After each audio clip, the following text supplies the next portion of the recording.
Bonjour à tous et bienvenue dans une nouvelle vidéo. En même temps que la Formule 1, c'est la Formule 2 qui s'est terminée le week-end dernier et l'antichambre de la discipline Rennes nous a offert une année contrastée à plusieurs titres. Le premier bilan, le premier problème, on en avait déjà parlé avec la Formule 3, c'est le changement de format qui selon moi a fait un flop total, avec d'un côté ces 3 courses qui pour moi compliquent totalement la compréhension du championnat, et ensuite un espace beaucoup trop long entre chaque meeting, seulement 8 en Formule 2 ce n'est pas assez, 2 mois entre Bahreïn et Monaco, quasiment 1 mois entre chaque rendez-vous, et près de 3 avant les 2 derniers d'Arabie Saoudite et d'Abu Dhabi.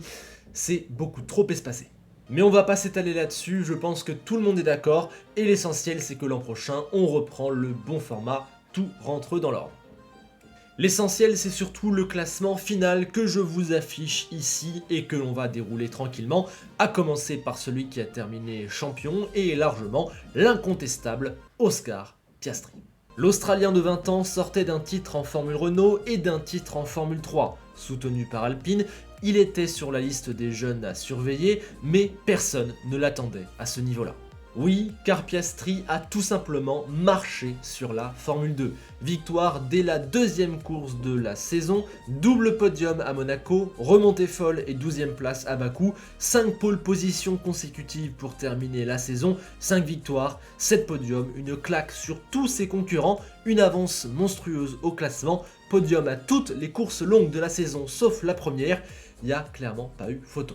Dans tous les domaines, Piastri a largement été le meilleur, le plus rapide, le plus intelligent, le plus tactique, le plus propre, le plus régulier, il y avait plusieurs classes d'écart. Il rejoint Leclerc et Russell au rang des rookies qui ont gagné la Formule 2 d'entrée de jeu et reste donc sur 3 titres en 3 ans, c'est énorme, c'est une des plus grandes carrières de Formule de promotion. Évidemment, tout le monde regrette qu'il ne monte pas en Formule 1, moi aussi d'ailleurs, mais je ne suis ni choqué ni catastrophé. Première chose, oui, il mérite largement son siège, mais à la place d'Alpine, totalement impensable de virer Alonso ou Ocon. Il fallait donc lui trouver une place ailleurs, sauf qu'il n'y en avait que 2 sur la grille, il n'a pas d'argent à proposer, il appartient à une autre écurie, aucun intérêt pour quelqu'un d'aller le chercher, ce n'est pas de la faute d'Alpine, pas de la faute de la promotion des jeunes, il a juste eu un très mauvais timing. C'est pour ça que je ne suis pas choqué, c'est juste comme ça, et impossible pour Alpine de faire mieux. Ce qui fait maintenant que je ne suis pas catastrophé, c'est que contrairement à ce que beaucoup de monde a l'air de penser, ça ne signifie pas la fin, loin de là. Piastri a la tête sur les épaules, il est extrêmement intelligent, il est extrêmement accompagné et entouré. Il sera dès l'an prochain le 3e larron d'Alpine. Pour moi, dès la première occasion en 2023 ou en 2024, il aura sa chance en Formule 1. Alpine, Webber et lui-même font tout pour. Pour moi, actuellement, il n'y a donc aucun scandale autour d'Oscar Piastri. Il y en aura un dans 2 ou 3 ans s'il n'a toujours pas eu sa chance, mais pour l'instant, c'est juste la vie, c'est juste les hasards du sport auto. En tout cas, énorme saison de Formule 2, champion largement méritant avec une énorme longueur d'avance, énorme bravo Oscar Piastri. Derrière lui, on retrouve son coéquipier chez Prema, preuve aussi que cette voiture était vraiment très forte cette saison, c'est Robert Schwartzman qui aussi, mine de rien, a fait une excellente année. Son ennui, on l'a déjà dit, c'est d'avoir mal démarré la saison. Ses 2 premiers meetings sont moyens, mais à partir de Bakou, il est devenu très fort. Sur les 6 derniers rendez-vous, seul Piastri a fait mieux et Robert l'a quasiment toujours suivi à la trace. 2 victoires, 7 podiums, jamais en dehors du top 6 en course longue, aisément 2e du championnat. Ouais, après sa 4e place de l'an passé, Schwartzman est encore monté d'un cran, il a fait une super saison, il était largement le 2e meilleur pilote de Formule 2. Malheureusement, ce petit temps de retard au départ et un manque, je trouve, de médiatisation et de hype l'ont un peu fait passer sous silence. Pour ce qui est d'un siège en Formule 1, malheureusement la fin de l'accord entre Ferrari et Alfa Romeo l'a tué, et de toute façon, Ferrari a déjà largement ce qu'il lui faut en Formule 1. Je suis franchement assez dégoûté pour lui. À mon sens, il n'a pas la reconnaissance qu'il mérite, il a fait une top saison, et les portes de la Formule 1 se sont refermées sûrement à jamais pour lui. Grand dommage, pour moi, c'était un des tout meilleurs cracks de la nouvelle génération. Le manque de timing, le manque de chance, le manque d'un petit plus font que malheureusement, il ne conduira sûrement jamais une Formule 1.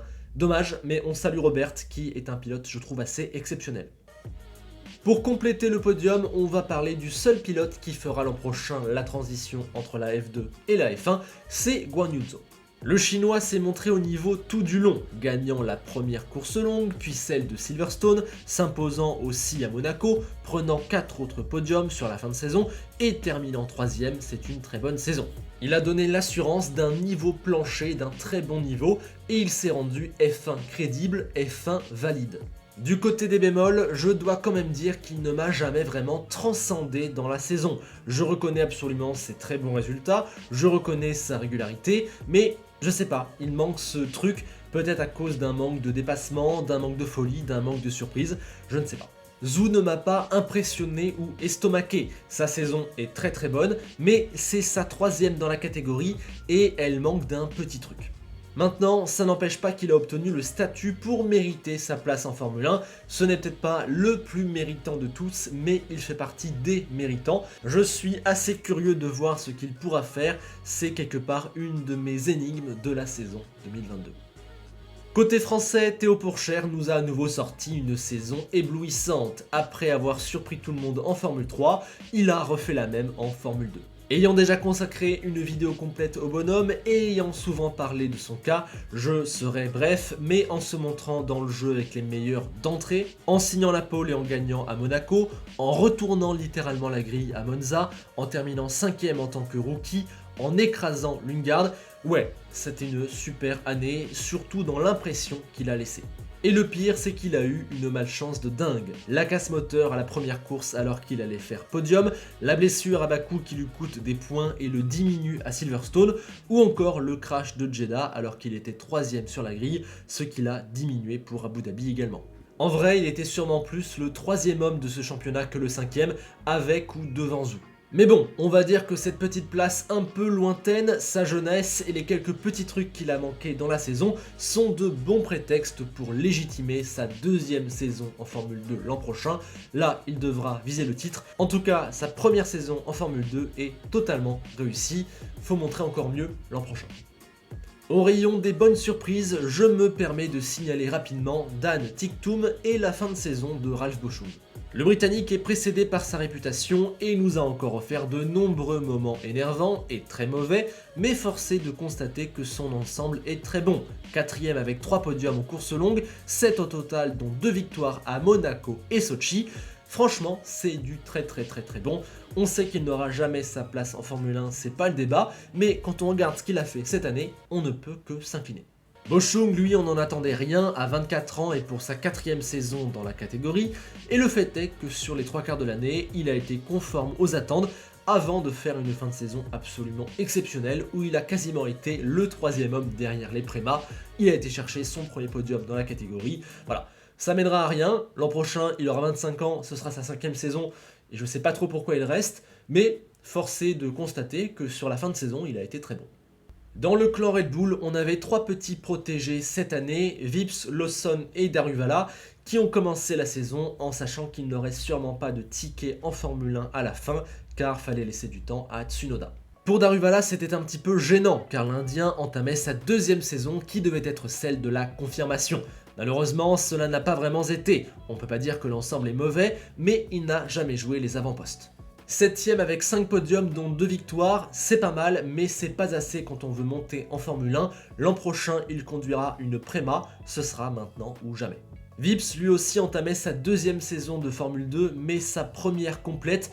L'Estonien est pétri de talent, mais souvent malheureux, notamment avec l'apparition de la pandémie et la fin de la saison de Super Formula, où il s'était un petit peu fait voler sa place en Formule 1. Depuis, il essaye de recoller les morceaux, d'impressionner à nouveau, mais il est coincé dans un mauvais timing. Concernant ce qu'il a fait cette saison, après un début difficile, il s'est mis en route et n'a quasiment jamais quitté les points, signant même quelques beaux podiums ça et là. Je dois avouer que j'aime bien Juri Vips. Je ne sais pas s'il a ce qu'il faut pour rouler en Formule 1, je ne sais pas si les planètes s'aligneront pour qu'il puisse un jour rouler en Formule 1, mais c'est le genre de mec qu'on veut voir en Formule 2. Il y sera encore l'an prochain et on espère qu'il passera encore le step supérieur. Lawson lui est encore plus jeune et était rookie, pourtant il s'est souvent montré comme le meilleur des 3. Il m'a énormément séduit et même si sa fin de saison est moins éclatante, il faut dire qu'il a été très bon et a même souvent joué les premiers rôles. Une des petites, si ce n'est la révélation de la saison, on a très hâte de le revoir. Maintenant, à la page des déceptions, on est obligé de commencer par Christian Lundgaard, coéquipier de Pourchaire chez ART, protégé d'Alpine, qui allait se battre avec Piastri et Zhou pour peut-être une place en Formule 1. Il avait 19 ans, c'était sa deuxième saison, il était annoncé comme un gros crack, le timing semblait parfait. Sauf que non, à Bahreïn c'était pas mal, mais ensuite il a littéralement disparu, absolument pas dans la discussion avec les meilleurs, largement dominé par Pourchaire, et même très souvent, trop souvent, hors du top 10. On a le sentiment que sa saison est vite partie en eau de boudin, il termine seulement 12ème, ça ne va pas du tout, il a déjà signé en IndyCar, voilà, dommage, ciao l'artiste. Côté déception également, après avoir été peut-être la révélation de la saison 2020, le Brésilien Felipe Drugovich a cette fois beaucoup déçu chez Univirtuosi. Largement battu par Zhou, il a même souvent semblé absent et ses coups d'éclat ne sont que très ponctuels. Dommage, il finit beaucoup trop loin, il n'a jamais vraiment existé malgré son Univirtuosi entre les mains, il reviendra l'an prochain pour essayer de nous séduire une dernière fois. Marcus Armstrong, lui, devait se racheter après un exercice 2020 raté. Lui, l'ancien vice-champion de Formule 3 derrière Schwartzman, s'était fait dominer et même oublier, et vu la concurrence au sein de Ferrari, c'était maintenant ou jamais. Sauf que le néo-zélandais n'a jamais existé. Il a démarré avec 2 petites entrées dans les points sur les 10 premières courses, avant de prendre une deuxième place dans la deuxième course de Silverstone, puis à nouveau plus rien. Il a mieux fini la saison, se montrant plus souvent dans les hautes positions, gagnant la course 1 à Jeddah, mais voilà, 13ème avec 49 points, le compte n'y est absolument pas. Dans ce lot, je rajoute aussi rapidement Gianluca Petekov, vainqueur de la Formule Régionale 2020, que j'attendais fort, mais qui a sûrement fait le grand saut trop tôt, et Matteo Nannini, mais là aussi, le double programme F2-F3 était sûrement un petit peu trop tôt, il reviendra. On va terminer par 2 catégories rapides. D'abord la catégorie on veut revoir et ensuite la catégorie stop monsieur, va falloir penser à nous lâcher maintenant.